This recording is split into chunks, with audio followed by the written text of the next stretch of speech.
નમસ્કાર, જય હિન્દ દોસ્તો, હું બ્રિજરાજ સોલંકી. મિત્રો, દેશની અંદર ફરીવાર નીટનો પેપર લીક થઈ ગયો અને તમામે તમામ 23 લાખ કરતાં પણ વધારે વિદ્યાર્થીઓ અને એમના પરિવારજનોની સાથે હું મારી સંવેદના વ્યક્ત કરું છું. મિત્રો, આ પહેલીવાર દેશની અંદર નીટનો પેપર લીક નથી થયો, પરંતુ 2017માં, 21માં, 24માં અને આજે ફરીવાર ચાર વખત આ દેશની અંદર નીટનો પેપર લીક થઈ ગયો. આ કઈ રીતના થાય છે? આ સરકારની અને તંત્રની મિલીભગતથી થાય છે.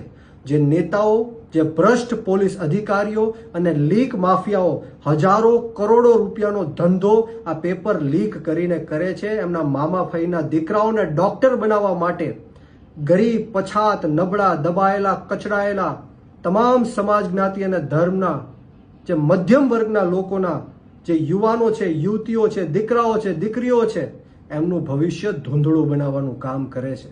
મારે તમને આજે પૂછવું છે કે 2017માં જે પેપર લીક થયો, 21માં થયો, 24માં થયો, એના ક્યાં છે ગુનેગારો? આરોપીઓ ક્યાં છે?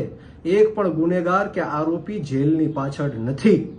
ત્યારે મારે તમને કહેવું છે કે હવે આત્મા જગાડવાનો સમય આવી ગયો છે. આ લોકો એક પેપર સરખી રીતના લઈ નથી શકતા. કઈ રીતના સરખી રીતના સરકાર ચલાવશે, આ દેશને ચલાવશે?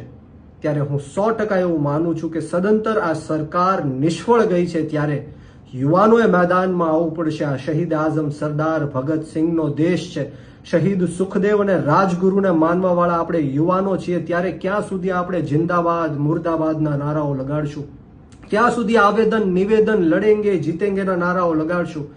આપણે સવે રોડ રસ્તા ઉપર આવીને આંદોલન કરવું પડશે. અને આ સરકાર સીધી રીતના નહીં માને.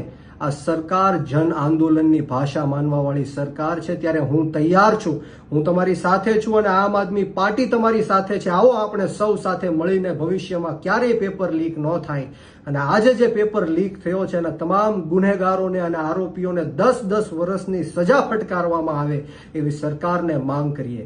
અને ગુજરાતની અંદર પણ 2014થી લઈને 24 સુધીમાં 34 પેપરો લીક થયા. યુવાનો, જરા વિચારો, આપણું ભવિષ્ય કેવા લોકોના હાથમાં છે.